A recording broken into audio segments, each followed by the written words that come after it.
लगाते हैं। जो गाड़ी वो टोइंग वाले छोड़ के भागे थे, उस गाड़ी के मालिक का पता चल गया।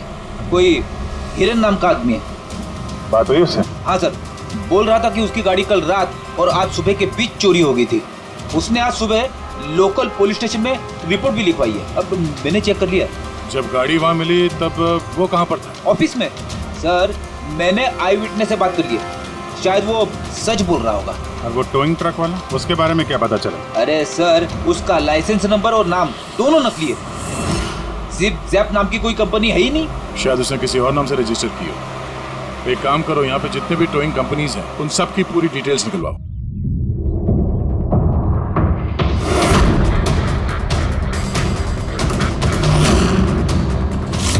हम लोग सीआईडी से हैं।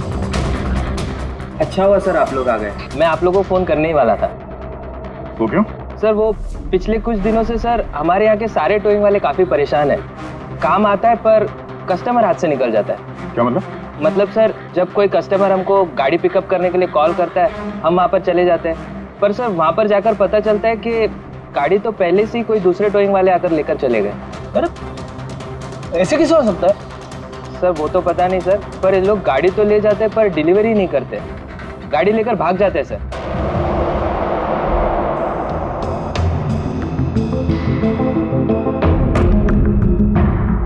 इसकी मौत 18 से 24 घंटे के बीच हुई है। बॉडी अभी तक अकड़ी नहीं है। तो इस बात का अंदाजा तो दया ने लगा ही लिया था। कुछ और पता चला हो तो बताइए। भाई साहब, एक तो किस्मत बहुत अच्छी है तुम्हारी कि तुम्हारे साथ डॉक्टर सालुक है, और दूसरा ये देखो। ये क्या? ये इसके हाथ पे से मिला है फिंगरप्रिंट। किसके? ये ऑब्वियसली जिसने पकड़ा होगा उसके होंगे नहीं आप? मतलब फिंगरप्रिंट्स अभी भी बिल्कुल फ्रेश हैं, मिटे नहीं हैं। सर ये बहुत अच्छी लीड दे दी आपने। दे दी ना? तो एक काम करो, इस लीड को लेकर के जाओ और पता करो ये फिंगरप्रिंट्स आखिर हैं किसके। तब तक मैं इसकी ऑटोप्सी कर लेता हूँ। सर मैं ये फिंगरप्रिंट्स अपने क्रिमिनल डेटाबेस में मैच करके देखती हूँ। सर आप बोलिए। सर फिंगरप्रिंट्स का मैच मिल गया है। मुकुंद हमारे क्रिमिनल डेटाबेस में ही था। अरे तो वही कारतीफ है मुकुंद, गाड़ियां चुराने वाला। काफी बार जेल भी जा चुका है इसके लिए। यही है सर। सर वहां पे जो क्राउड था उनमें से कुछ लोगों ने टोइंग वालों को करीब से देखा था सर, और उनकी मदद से ये 2 स्केचेस बनवाया मैंने। तो मुकुंद है? बिल्कुल, अपना प्रमोशन कर लिया इसने। चोर से सीधा मर्डरर। अभी ये हो ना हो, इस मुकुंद ने ही इस औरत को मारकर उसकी बॉडी को किसी बंद गाड़ी की डिक्की में रखा। और सर वही उस कार को टो करके ले जा रहा था। सर पूछताछ किया तो पता चला कि जिप-जैप टोइंग जैसे नकली टोइंग कंपनीज पिछले कुछ दिनों में टोइंग के नाम पे गाड़ियों की चोरी कर रही है सर। और हो ना हो ये मुकुंद इस सब में शामिल है। लेकिन सर हमारे पास कोई सबूत नहीं है इसके खिलाफ। एग्जैक्टली सर, अब हम इसे पकड़ेंगे कैसे? रंगे हाथों। जूम टोइंग सर्विस जी, मेरी गाड़ी पीवी रोड के टर्न पे बंद पड़ गई। अब अपना टोइंग ट्रक भेज देंगे? ओके ओके, जल्दी आइए प्लीज। हाँ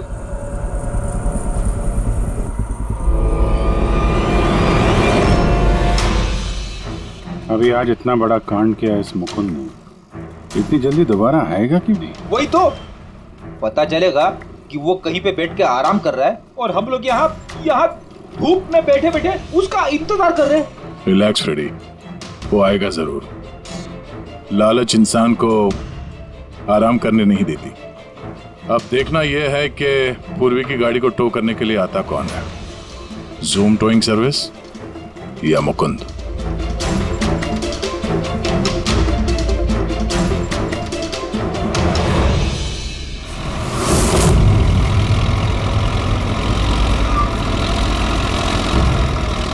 ये तो जूम वाला ही आ गया।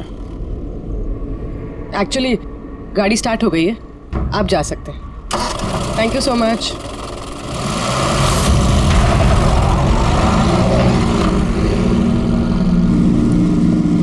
Hello, GM towing service.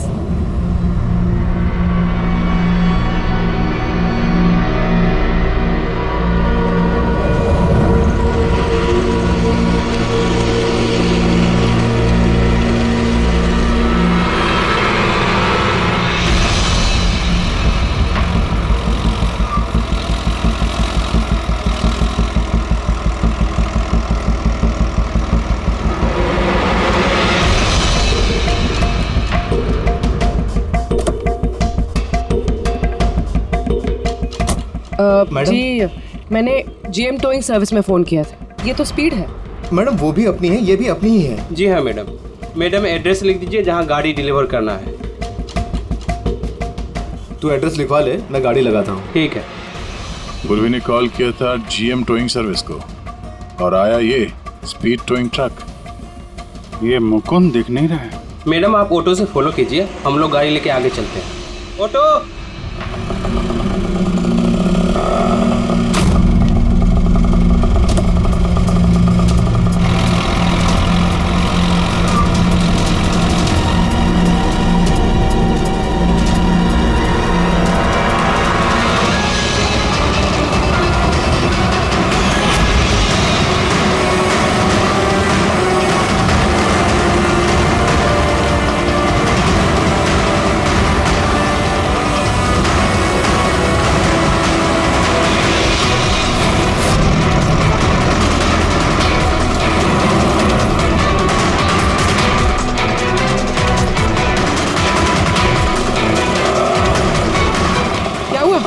पता नहीं मैडम ये गाड़ी क्यों बंद हो गई।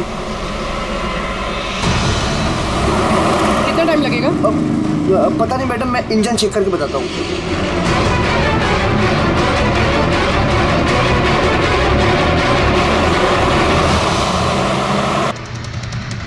अब मैडम वो गाड़ी के इंजन में कुछ प्रॉब्लम हो गया, तो थोड़ा टाइम लगेगा, तो आपको दूसरा ऑटो करवा दूँ? दूसरा ऑटो क्यों? मैं तुम्हें सरकारी गाड़ी में लेके चलती हूँ। अरे मैडम मैंने क्या किया? चल मैडम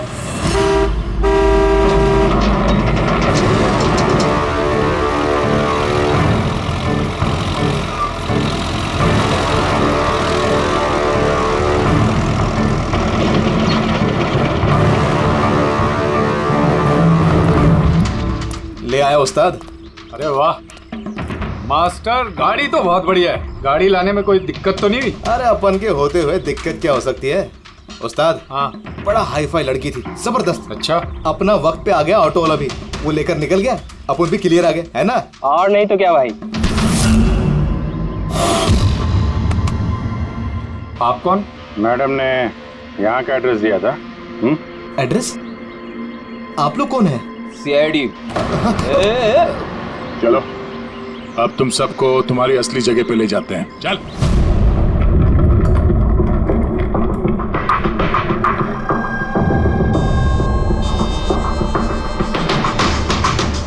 मुकुंद, बताओ क्या हुआ? चोरी कर करके बोर हो गया था तो फोन करना शुरू कर दिया है? बहुत खेल लिया पकड़ा पकड़ी। अब ये बता कि वो लड़की कौन थी और तूने उसको क्यों मारा? सर मैंने उसको नहीं मारा। सर मैं मानता हूँ मैं चोर हूँ, लेकिन मैं किसी का खून नहीं करूंगा। झूठ बोलता है। तुम्हारी उंगलियों के निशान कैसे आए उसके बॉडी पर? सर मैं सच कह रहा हूँ सर, मैंने उसका खून नहीं किया। सर जब वो लड़की मुझे मिली वो तो पहले से ही मरी हुई थी। क्या कहा? पहले से ही मरी हुई थी? हाँ सर, मैं सच कह रहा हूँ सर। मेरा तो कार चोरी का छोटा सा बिजनेस है बस। हाँ, छोटा सा बिजनेस है, उसका हिसाब किताब हम बाद में कर लेंगे। मेरा मतलब है आसपास जितने भी टोइंग वाले हैं ना, मैंने उनका फोन नंबर टैप कर रखा है, और जैसे ही उनको किसी भी कस्टमर का फोन आता है ना, मुझे पता चल जाता है। इससे पहले कि वो लोग वहां पहुंचते तुम अपने आदमियों के साथ वहां पहुंच जाते थे और कस्टमर्स की गाड़ी गायब। ये बताओ, वो लड़की कहाँ से मिली तुम्हें? कैसे मिली? आज सुबह टोइंग वालों को एक फोन आया, मुझे मालूम पड़ा, तो बस मैं अपने आदमी को लेकर पहुंच गया लोकेशन पर। अच्छा, वो आप आ गए? आपने ही फोन किया था? जी मैंने फोन किया था आपको। ये तो मना कर रहे थे जरूरत नहीं है। मैंने कहा भाई क्यों जरूरत नहीं है, अब गाड़ी बंद पड़ गया है तो क्या सर पर उठा कर लेके जाएंगे? भाई साहब बेचारे का गाड़ी रोड पे रुक गया है। हमने तो बहुत ट्राई किया धक्का मार के स्टार्ट करने की, लेकिन स्टार्ट ही नहीं हुआ। आप बात कर लीजिए, टो करके कहाँ छोड़ना है? साहब गाड़ी का डिलीवरी करानी है, आप अपना एड्रेस लिख दो, हम लोग छुड़वा देंगे। सर बड़ा ही कोई अजीब सा एक एड्रेस उसने लिख कर दिया था, शहर से दूर कहीं कोने में। मैंने पूछा नहीं क्योंकि मुझे लगा मुझे वैसे भी कौन सी वहां गाड़ी लेकर जानी है। रिक्शा साहब, हम लोग आपकी गाड़ी लेकर आगे चलते हैं, आप ऑटो में बैठ के पीछे से आओ। रिक्शा वाला हमारा ही आदमी था, उसको मालूम था क्या करना है। कस्टमर को रिक्शा में लेके बैठने था और किसी सुनसान जगह पर जाकर पहुंचा देना है और रिक्शा रोक देना है। अगर कुछ पूछे तो बोलने का है कि रिक्शा में कोई प्रॉब्लम है, और जब तक हम गाड़ी लेकर दूर ना पहुंच जाएं तब तक रिक्शा स्टार्ट नहीं करना, ताकि कस्टमर हमें पकड़ ना पाए। और फिर जैसे ही हम गैरेज पहुंचे,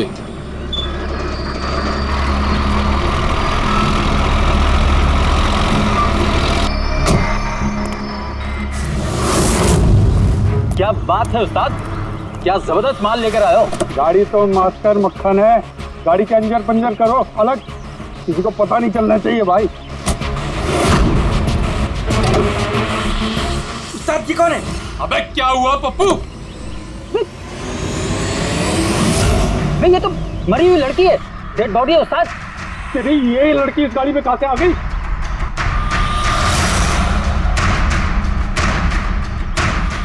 वाह रे वाह, उस आदमी का हुलिया जानते हो, गाड़ी वाले का? सर उसका स्केच बनाओ हमारे लिए।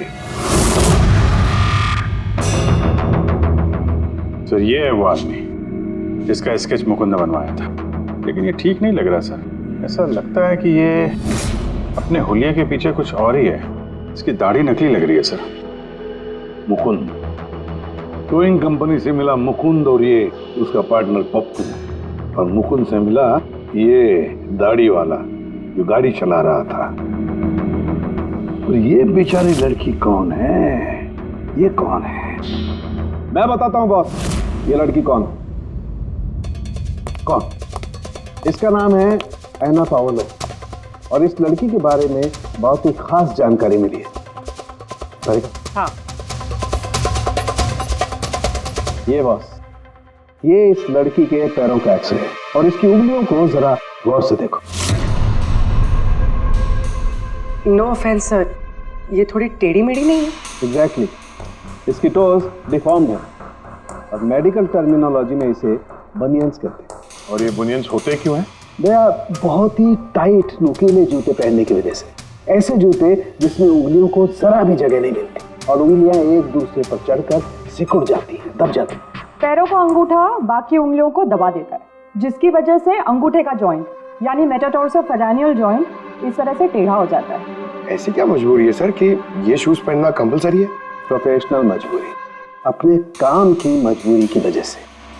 जैसे एक बैले डांसर्स को ऐसे ही जूते पहनने पड़ते हैं, उन्हें अपनी टोज पर ही डांस करना होता है। बैले डांसर, अंगूठे पे हद से ज्यादा प्रेशर पड़ने की वजह से ऐसा होता है। एग्जैक्टली भैया, और एक बैले डांसर को कम से कम 5-6 घंटे तो ऐसे जूते पहनने ही पड़ते हैं, इसीलिए बैले डांसर्स में ये बनियन काफी कॉमन होता है। शायद ये एना भी बैले डांसर थी। और टॉक्सी में और क्या मिला? चीक इम्प्लांट्स। अब ये नया क्या है? कॉस्मेटिक सर्जरी का एक हिस्सा होता है, ज़्यादातर सेलिब्रिटीज इसे इस्तेमाल करते हैं। अगर किसी को अपने किसी बॉडी पार्ट को एनहांस करना होता है, थोड़ा बड़ा या प्रोमिनेंट दिखाना होता है अच्छा दिखने के लिए, तो वो उस हिस्से में ऐसा इम्प्लांट डालते हैं, कुछ भी, जैसे चीक्स, चिन, हिप्स, कोई भी पार्ट। मतलब उसने अपने गालों में इम्प्लांट किया था? हाँ ब्रेडी, और इसी इम्प्लांट की वजह से मुझे इस लड़की की जानकारी मिली। बॉस, हर इम्प्लांट में एक खास सीरियल नंबर होता है, और जब मैंने इस लड़की के इम्प्लांट का सीरियल नंबर पता किया और जानकारी की, तो इसका नंबर जाकर के मिला रशिया में, मॉस्को में। वहां पर एक प्लास्टिक सर्जन कुद्रेसोव से इसने अपना इम्प्लांट करवाया था। उन्होंने मुझे कुछ और भी जानकारी दी। ये देखिए सर, ये इमेज है चीक इम्प्लांट के पहले का, और ये वाला इम्प्लांट के बाद का। अब बॉस, एक खास बात, हर पेशेंट को अपने इम्प्लांट के लिए कम से कम साल में एक बार अपने प्लास्टिक सर्जन से जरूर मिलना पड़ता है। और हैरानी की बात यह है कि ये लड़की है ना, अपने सर्जन से पिछले 5 साल में एक बार भी नहीं मिली। अच्छा अभिजीत, अगर ये है ना पिछले 5 सालों से अपने डॉक्टर से मिली ही नहीं रशिया में, तो इसका एक ही मतलब हो सकता है कि हैना इंडिया में ही थी। और अगर हैना पिछले 5 सालों से इंडिया में थी, तो फिर वो जरूर किसी ना किसी वीजा पर यहाँ आई थी। अभिजीत, फॉरेन रीजनल रजिस्ट्रेशन में से जाकर पता लगा कि ऐना कौन से वीजा पर यहाँ आई थी। स्टूडेंट वीजा पे, टूरिस्ट वीजा पे, डिप्लोमेटिक वीजा पे या और कौन से वीजा पे। और ये भी पता लगा कि क्या उसने रेसिडेंसी के लिए रिक्वेस्ट भी किया था क्या, है ना? सर। हाँ पूर्वी। सर, मैंने एना पावलोव के नाम से इंटरनेट सर्च किया तो भर के आर्टिकल्स आ गए। मोस्टली सारे आर्टिकल्स 4-5 साल पुराने। आर्टिकल्स? क्या लिखा क्या है आर्टिकल में? सर, लिखा है कि एना मॉस्को की फेमस बैले डांसर थी जिसकी मौत अपनी ही गाड़ी में आग लगने से हो गई। क्या? सर ऐसा कैसे हो सकता है? वो तो यहाँ घूम रही थी। नहीं अभिजीत, बहुत बड़ी गड़बड़ है ये, गड़बड़ है। सर, पुलिस को एना की जली हुई गाड़ी से उसके बोन्स मिले और पुलिस ने उसके बॉयफ्रेंड को भी अरेस्ट किया था मर्डर चार्जेस पे। एना को उसके बॉयफ्रेंड ने मारा था? हाँ सर, उसका बॉयफ्रेंड रशियन माफिया से मिला हुआ था। पुलिस काफी सालों से उसके पीछे पड़ी थी लेकिन उन्हें कोई सबूत नहीं मिल रहा था, लेकिन इस केस में उन्हें सबूत भी मिल गया। सर, एना की गाड़ी में आग लगना, उसका एक्सीडेंट होना उसके बॉयफ्रेंड का प्लान था। पुलिस ने उसे उसकी पूरी गैंग के साथ अरेस्ट किया। ऐसा हो ही नहीं सकता सर, एना की लाश तो हमारे पास है यहाँ पे। सर, एक इंसान 2 बार कैसे मर सकता है? वही तो 2 बार कैसे मर सकता है? नहीं, ये 5 साल पहले जो ऐना की मौत हुई है ना, यहीं पर गड़बड़ है, बहुत बड़ी गड़बड़ है ये। इस रशियन कॉन्सुलेट से पता लगाना पड़ेगा कि ऐना इंडिया आई कब और कैसे। ऐना पावलोव का बॉयफ्रेंड रशियन माफिया से मिला हुआ था। ऐना ने अपने बॉयफ्रेंड के खिलाफ सारे सबूत पुलिस को दे दिए थे। ऐना की जान को खतरा था, इसलिए पुलिस ने ऐना के मर्डर का झूठी खबर मीडिया में फैला दी और उसको रशिया से बाहर भेज दिया, एक नई पहचान और नए नाम के साथ, नटालिया। तो ऐना यहाँ पे नटालिया बन के रह रही थी? नटालिया इंडिया 5 साल पहले आई थी और वो यहाँ फिल्मों में बैकग्राउंड डांसर का काम कर रही है। कर रही थी। मैं जितना जानता हूँ उतना आपको बता चुका हूँ। Thank you. इस नटालिया का एड्रेस होगा आपके पास? हाँ पंकज, क्या पता चला नटालिया के एड्रेस पे? सर, नतालिया तो उस घर से 2 साल पहले ही निकल गई थी, कहीं दूसरी जगह जाके रह रही थी। 2 साल पहले ही निकल गई वहां से? किस एड्रेस पे? सर, उसने दूसरा एड्रेस तो किसी को भी नहीं दिया। अरे यार, अब वो जहाँ पे काम करती थी उसके बारे में कुछ पता चला? सर, हर फॉरेन आर्टिस्ट का एक एजेंट होता है। ऐना का एजेंट मुरली कुमार था सर। रशिया और यूक्रेन से जितने भी बैकग्राउंड डांसर्स इंडिया आते हैं वो मोस्टली मुरली लेकर आता है। अरे ठीक है यार, उसका एड्रेस मिला क्या ये बताओ? हाँ सर, उसकी ऑफिस का एड्रेस अभी आपको भेजता हूँ। हाँ, वो एड्रेस फटाफट भेजो। ओके। व्हाट? ओह गॉड, कब हुआ ये? करीब 24 घंटे पहले। This is shocking.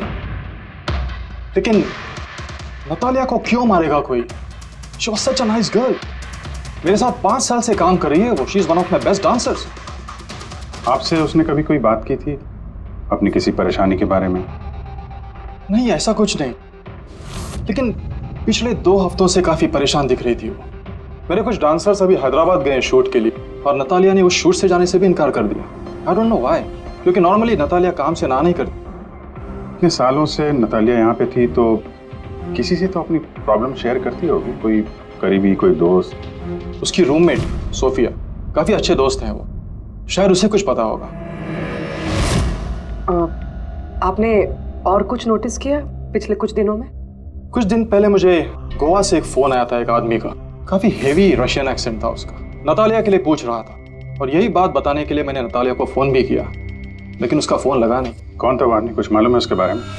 क्या नाम था उसका? अलेक्जेंडर। Yes, Alexander. उसने कभी पहले भी बात की थी आपसे? नो। इस नटालिया का एड्रेस ले लो जरा। नटालिया का एड्रेस देंगे? श्योर। पंकज, जरा रशियन एम्बेसी से पता करो कोई अलेक्जेंडर नाम का आदमी इंडिया आया है क्या?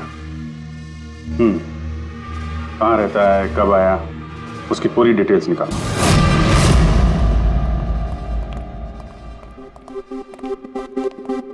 सही है।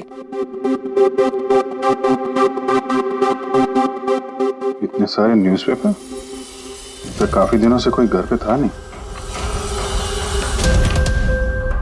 सर 5 पेपर्स है। 5 दिन?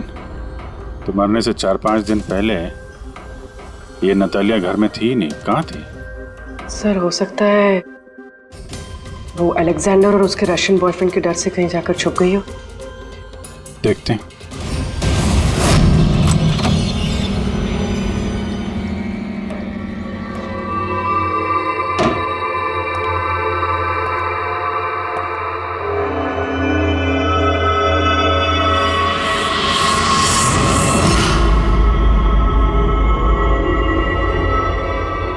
सारी चीज अपनी जगह पे है, कहीं कुछ हाथापाई के निशान दिख नहीं रहे।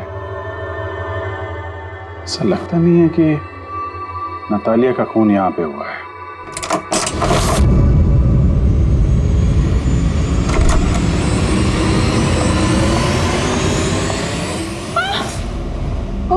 Calm down, calm down.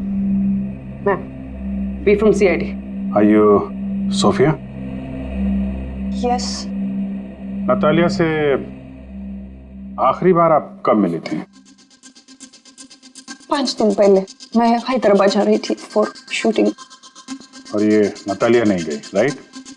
Yes. I don't know why she was very upset. मैं शायद बॉयफ्रेंड के साथ प्रॉब्लम्स। मैं उसका मूड बनाने के लिए उसके लिए बोर्श भी कुक किया। बोर्श?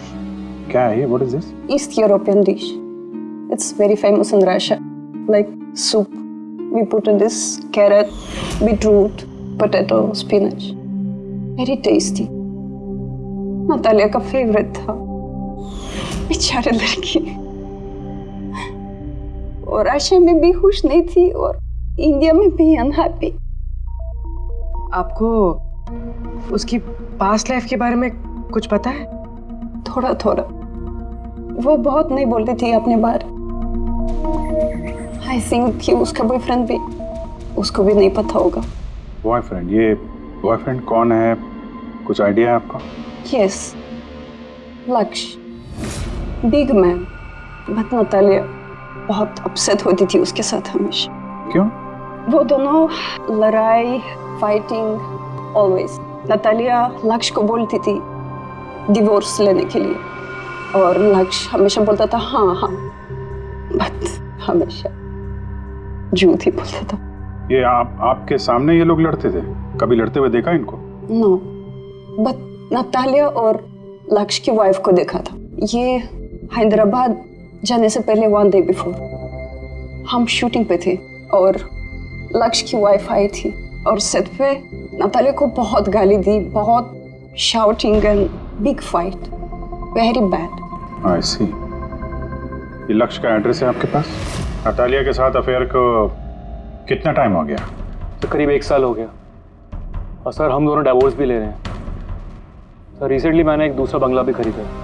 हाँ, देखती हूँ कितने दिन रह पाता उस 2 टके की डांसर के साथ। 6 दिन पहले आपका नतालिया से कुछ झगड़ा हुआ था? जी हुआ था, और उस टाइम मुझे बुरा भी लग रहा था कि मुझे उससे झगड़ा नहीं करना चाहिए था। मैंने अच्छा नहीं किया, लेकिन मैंने बहुत अच्छा करा उसकी बेइज्जती करके। जो औरत मेरी जिंदगी बर्बाद करेगी, मैं उसकी जिंदगी नहीं बर्बाद करूंगी क्या? तुम्हारा आता क्या है दूसरों की लाइफ बर्बाद करने के सिवा? एक मिनट। कल रात नतालिया का खून हो गया, समझे? आखिरी बार कब बात हुई थी उससे? सर उस दिन झगड़े के बाद वो मेरा फोन नहीं उठा रही है सर। कल रात कहाँ थे तुम? सर मैं अपने नए बंगले पे था। कोई साथ में था? कोई आई विटनेस? नहीं सर, मैं अकेला था। और आप? मैं भी घर पे ही थी, अकेले। हाँ पंकज, अलेक्जेंडर मुंबई आ रहा है। कितने बजे?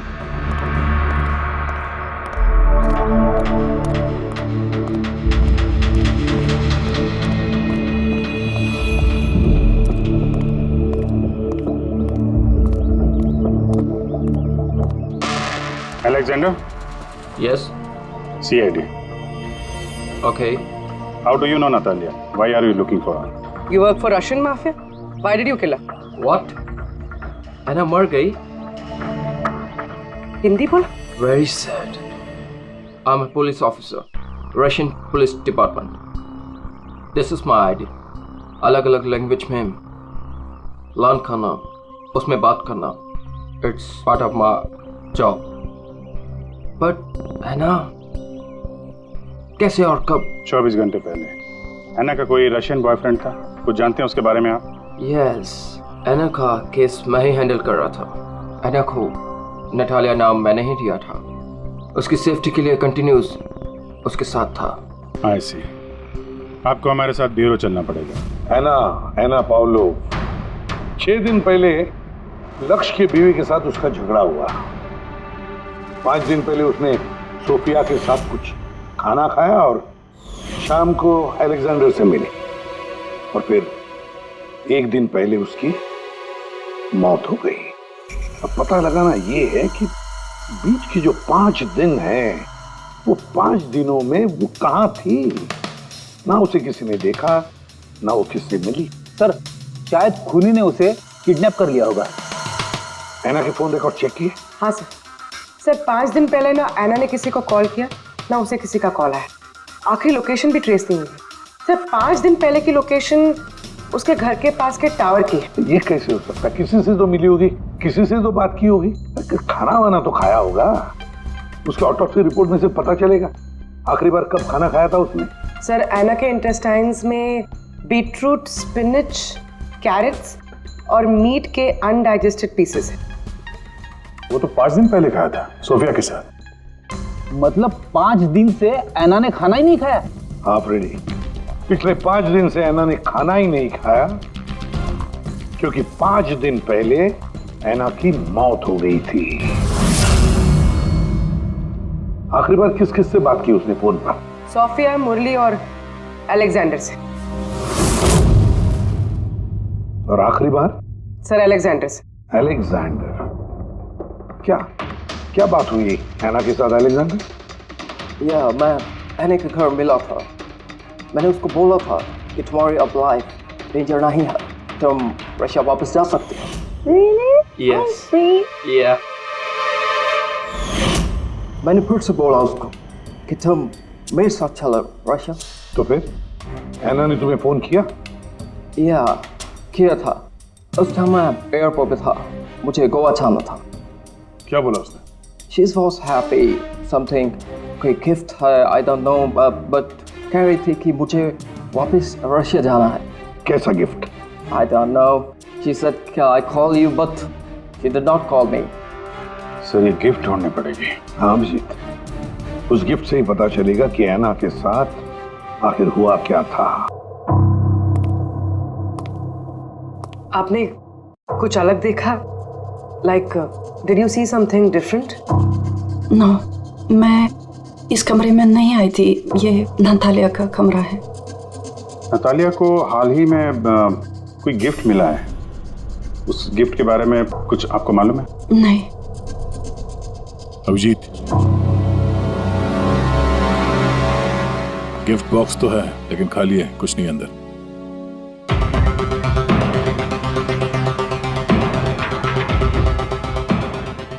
इस गिफ्ट बॉक्स में क्या आया था? Sir, I have no idea. इस कमरे में कुछ ऐसा है जिसे देख के नतालिया को रशिया याद आया था। रशिया?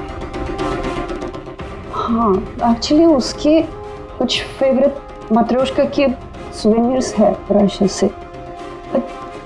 ये नया लग रहा है, मैंने नहीं देखा पहले।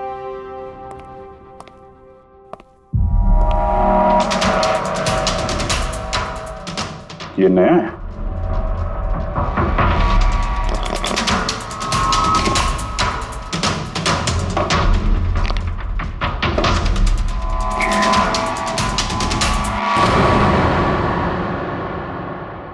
चाबी।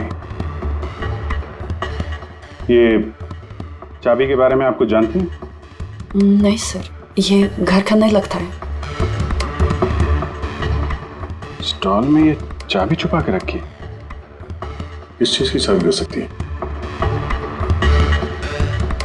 JMW, ये तो इंडियन कंपनी है। पंकज, ये जो सीरियल नंबर है ना, इससे इस JMW कंपनी से पता लगाओ किसको ये चाबी दी है उन लोगों ने। सर, JMW कंपनी ने बताया कि इस सीरियल नंबर वाले ताले चाबी का सेट जय हार्डवेयर को बेचा था और जय हार्डवेयर से पता चला है कि ये ऑर्डर इस बंगलों से आया था। जिसने ऑर्डर किया था उसकी डिटेल मिली? नहीं सर, यहाँ पे जो कारपेंटर काम कर रहा था उसने ऑर्डर किया था। बंगले का मालिक कौन है ये तो उसे भी नहीं पता। नया बंगलो लगता है।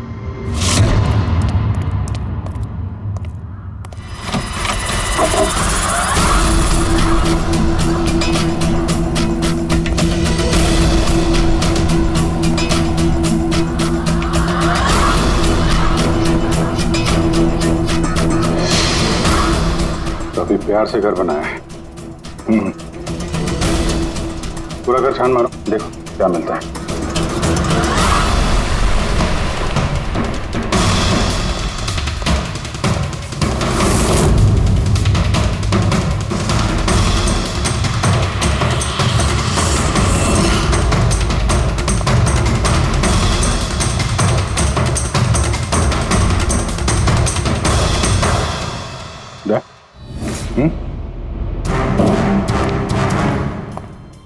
यार यहाँ पे कुछ स्टिकी है।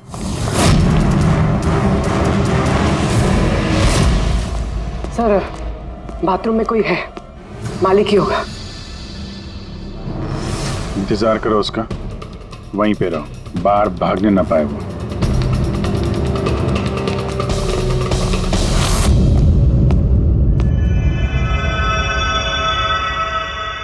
लुमिनॉल टेस्ट करते हैं।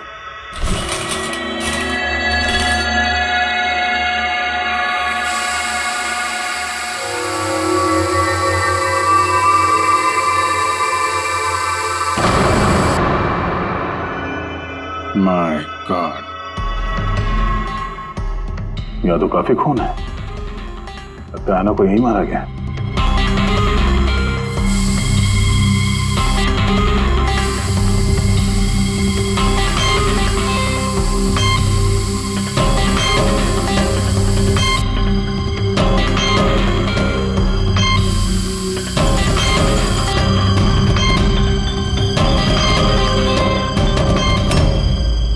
सर, ये ट्रेन तो फ्रिज की तरफ जा रहा है।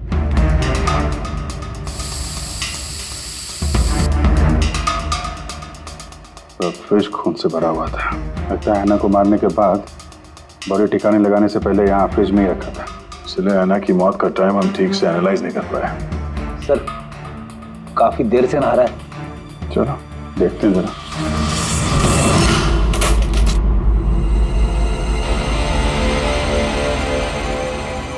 ठीक से नहा लिए? कहीं खून तो नहीं रह गया?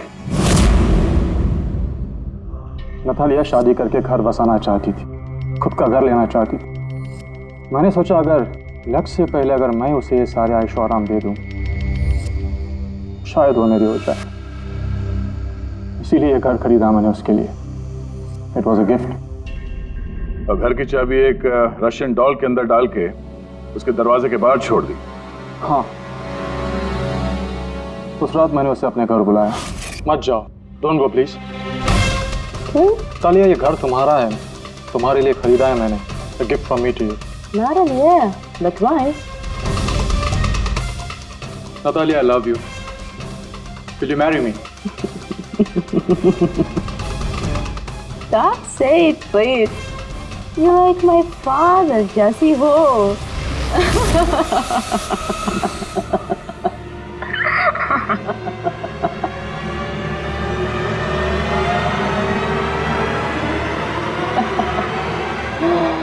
Oh God.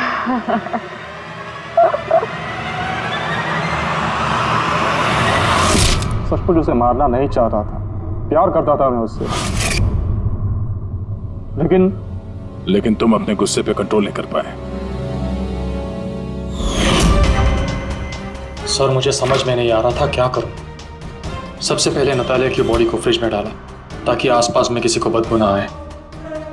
फिर 5 दिन बाद हमारी शूटिंग्स के क्वेश्चन बॉक्स में से नकली दाढ़ी मूंछ निकाली और अपना हुलिया बदला। फिर किसी लोकल चोर को पैसे देकर एक गाड़ी खुलवाई और नतालिया की लाश को उसकी टिक्की में डाला। सोचा बॉडी शहर से कहीं दूर ले जाकर डंप कर दूंगा और किसी को पता तक नहीं चलेगा।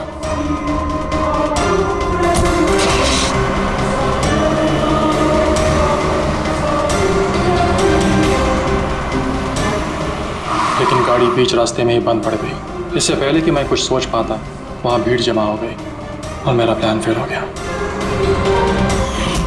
मुरली, प्यार जबरदस्ती से नहीं होता। वजह चाहे कुछ भी हो, पर गुनाह तो तुमने किया है और उसकी सजा भी भुगतनी पड़ेगी।